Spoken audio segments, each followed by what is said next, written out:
everything has to fall. And then you look at this year, you said it, the Cleveland Browns. That's your team, Nick. You got Baker Mayfield. You like this team. This is going to be the year that it's going to be a tough September for the Kansas City Chiefs. And then you have the Baltimore Ravens, and the biggest question mark there is, can this offense ascend? What are we going to do with the passing game? What are we going to do there? If they can ascend and if they go to the next level, then it could be scary not only for the Chiefs, but for so many other people in the National Football League. And then Justin Herbert, week 3. Week 2 last year, you guys had to go to overtime, and Butker hit a 58-yarder to win it. So this is going to be an interesting September for Patty Mahomes and the Kansas City Chiefs, and also Nick James Wright. So this is no big deal. Yeah, it is going to be interesting because it is a big deal because the Chiefs are going to go undefeated in September once again. Like, what are we talking about here? How many times has Mahomes lost to Herbert? Never. How many times has he lost to Lamar? Never. How many times has he lost to Baker? I think maybe once in college. We got to look it up. Might have been an Oklahoma-Texas Tech game, but since then, never. Not as a pro. And it's not just the 10-0. It's the 32 touchdowns, 0 interceptions that really jump off the page at you. I am delighted the schedule makers gave the Chiefs the toughest part of their schedule right in the beginning of it, because it guarantees the Chiefs get the tiebreaker against the Browns, the tiebreaker against the Ravens, starting the division 1-0. So I love it. It's a big deal, much like Andy Reid off a bye in the regular season. Some of these numbers, the sample size is getting greater and greater and greater to where you have to believe it. So, Wilds, I say this is absolutely a big deal. And if I'm the Browns or the Ravens particularly, I'm none too pleased with the schedule makers putting us week 1 and 2 against Kansas City. See, I would like playing Kansas City because I want to be tested right off the bat. And here's what you guys need to do. If you're playing the Kansas City Chiefs, do what Todd Bowles did. You got to attack and get to Patrick Mahomes because nobody did it last year. Last year, Browns, 1 sack, Patrick Mahomes. Ravens, 0 Chargers, just 1 sack. Week 17, Mahomes didn't play. So, guys, get to the quarterback. Clowney, hello, wake up, put on the Browns uniform, try to get to Patrick Mahomes. You guys can win the game. Wilds with the big deal. All right, let's head to the AFC North. So, the aforementioned Cleveland Browns set to play the Ravens twice in a matter of 3 weeks with their bye week in between. Meanwhile, Ravens have a meeting with the Steelers sandwiched in between the games against the Browns. I like sandwiches. Brandon, the Browns playing the Ravens twice with the bye in between. Big deal or no big deal? Oh, this is a huge deal, Jenna. I mean, you got to think about what happens during those bye weeks. This is a time where you can self-reflect. This is a time where you self-scout. So the things that you don't do well, that's what you're working on. You're studying other teams in those areas that do it at a high level. Also, you get extra time to prepare. In the National Football League, we're talking about most games being decided by 2 or 3 points. And now you're giving me a couple of extra days a week to actually get the job done. So this is a big deal when you look at divisional football, because now you're talking about games that really matter, and it's going to impact where you're at the end of the year. So this is a huge deal, Nick. Yeah, I totally agree. I don't think it's that big of a deal that they play twice in 3 weeks. That happens occasionally. The big deal is that between the games, the Browns get a week off, and the Ravens play what is always one of, if not the most physically brutalizing games of the NFL season, Ravens-Steelers. And so this is, let me give you a college football analogy. Alabama has been very smart.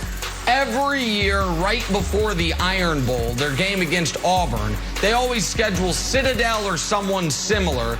That way, they have an essential bye week where they can make sure they're getting healthy and not getting physically beat up before they face their rival. The fact that between the 2 Browns games, the Ravens have to deal with that Steelers defense is a huge deal.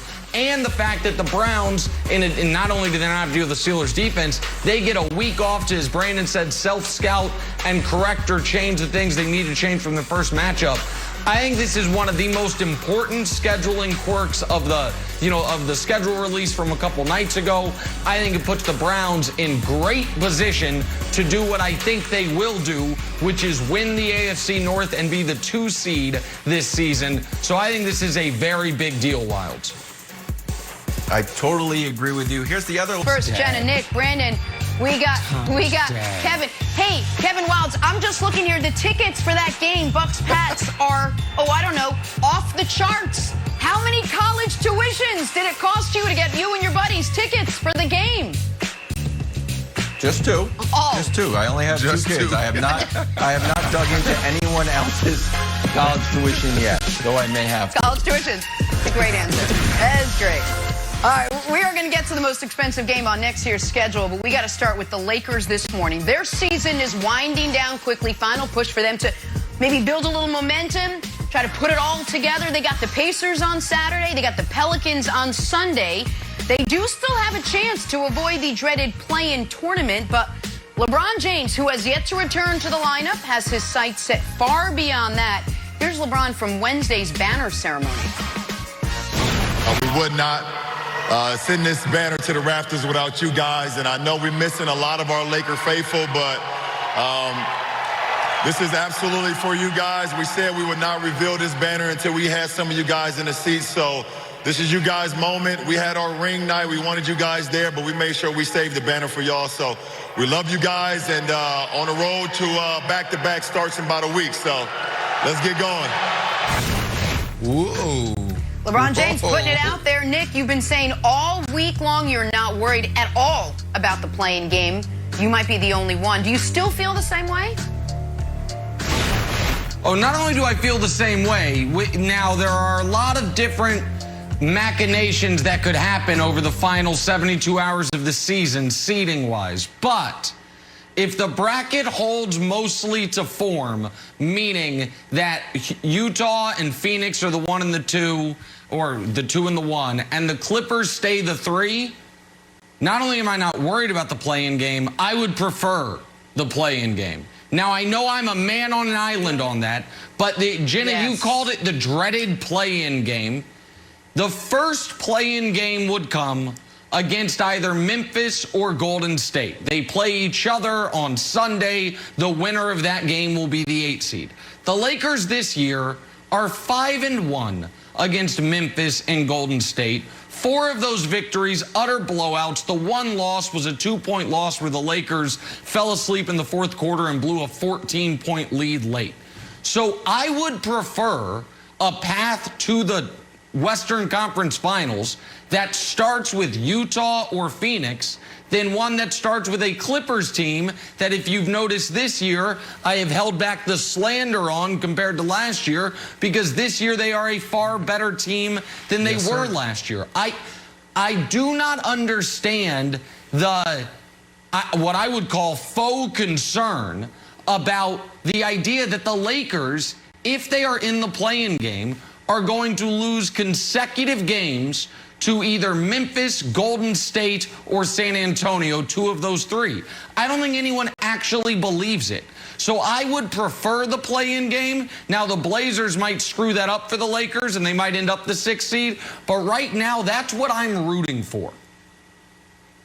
Oh, man. So LeBron James, banner night, talking about the road to back-to-back starts next week. Well, it started months ago, LeBron. You guys went from the number 1 seed, now you're the number 7 seed. So, Wilds, here's the deal. You got LeBron James with a nagging ankle injury. I don't know if you want more games. We're talking about a play-in tournament. It's almost like college basketball. You don't want to be in that tournament. You don't want to be playing extra games. You don't want that. And then you got AD. AD got a nagging this, a nagging that. These guys don't need extra games. They don't need extra miles and minutes on their body. They need to get healthy, and I don't know where they're at in that process, and they need to come together and try to get back on track. But right now, adding games to it is